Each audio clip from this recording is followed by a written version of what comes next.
Another day, another mini vlog. O diba? Pumiyok agad sa intro. Parang kakasabado pa nga lang kahapon pero pagising ko nga ngayong umaga ay Lunes na nga. Ang bilis-bilis talaga ng araw kapag weekend. Yung tipong hindi ka pa nga nakapag-beauty rest dahil tambak ang labahin at ang daming ang imisin dito sa bahay. Kaya kapag may pasok talaga ay talagang gumigising ako ng maaga para makapagluto at maayos na agad yung mga gamit sa school ng dalawa kong junaknak na mabait. O diba? Hingal yarn. Sa totoo lang, buwis buhay nga ang pag-voice over ko dahil nga grabe ang ubot sipon ko hanggang ngayon. Kaya medyo hirap pa nga ako magsalita at medyo paos pa nga ang boses ko.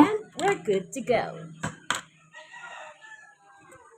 Bago nga ako umalis ng bahay, inayos ko nga muna itong aming sampayan kasi pabago-bago nga ang panahon at baka nga mabasa ito. At bago ko nga ipinadlock itong aming pintuan ay dinouble check ko nga muna yung mga saksakan at ibinangaba nga yung breaker. Dali-dali ko na nga nilalak yung pinto dyan dahil magkukommute nga lang kaming tatlong mag-iina dahil wala nga yung tagapagsundo namin na si Don Macma. At saktong-sakto nga ang paglabas ng aming bahay dahil meron na nga agad na tricycle na dumaan at huminto na nga para antayin kami. After 5 minutes nga ay agad naman ako nakarating dito sa may crossing at mag-aantay nga ulit ako ng tricycle papunta naman sa aming eskwelahan. At eto nga ang napakagandang crossing dito sa Barangay Kalagbangan. At habang nag-aantay nga ako dyan ng masasakyan, hayaan nyo muna akong i-flex itong aking doll shoes na nabili ko nga doon sa Black Up. Ilang minuto nga lang ako dyan nag-antay at meron na nga dumating na tricycle at nakasakayan ko pa nga itong napakagandang si Ma'am Jessa. 7 o'clock na nga ng mga oras na ito pero meron nga kaming flag ceremony ng 7:15 kaya sabi ko nga kay Ma'am Jessa ay makakahabol pa nga kami ng flag ceremony. Naglakad na nga lang kami ni Ma'am Jessa papasok dahil nga hindi na kami hinatid ng tricycle. Marami na nga estudyante ang naglalakad papasok kaya hindi na nga siya pumasok dito sa loob ng eskwelahan kasi daw mahirapan siyang lumabas.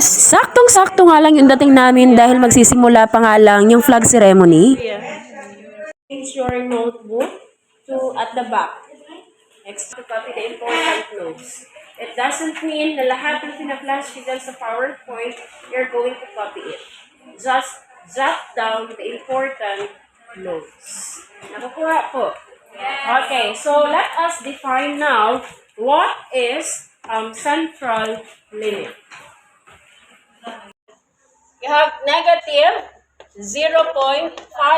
Next, the value of x here is 3 minus the computed population mean, which is 2.5. And what is the difference? 0.5. Okay, you have positive. Define what is central limit theorem. Anyone from the class who would like to read the definition of central limit theorem? O yes, Sumayo. Ano dapat ang curve niya? The curve must be bell-shaped. Tama? Okay, kapag... Okay, boy, dance class. See you next year. Bye, ma'am. Bye! Bye-bye!